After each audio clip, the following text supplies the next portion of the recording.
প্রশ্নে বলা হয়েছে এ একটি কাজের 2/5 অংশ করে 6 দিনে, বি 1/3 অংশ করে 10 দিনে। তাহলে দুজনে মিলে একসাথে সম্পূর্ণ কাজটির 4/5 অংশ কত দিয়ে করবে? শুরু করছি। এ 2/5 অংশ করে 6 দিনে, তাহলে সম্পূর্ণ কাজটা করবে 5/2 দিয়ে গুণ করে দেবো।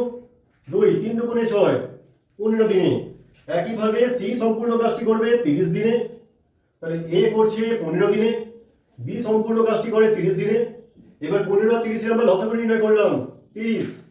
টোটাল ওয়ার্ক মনে করছি 30 ইউনিট। 15 দিয়ে 30 কে ভাগ করছি 2 ইউনিট, 30 দিয়ে 30 কে ভাগ করছি 1 ইউনিট।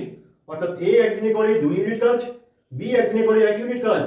দুজনে মিলে একসাথে করলে মোট কাজ করবে 3 ইউনিট কাজ। সম্পূর্ণ কাজ হচ্ছে 30 ইউনিট, প্রতিদিন কাজ হয় 3 ইউনিট করে, মোট সময় লাগবে 10 দিন। আমাকে বলেছে সম্পূর্ণ কাজের 4/5 অংশ কত দিনে করবে? কাটাকুটি করছি, 5 দুগুণে 10, 8 দিন।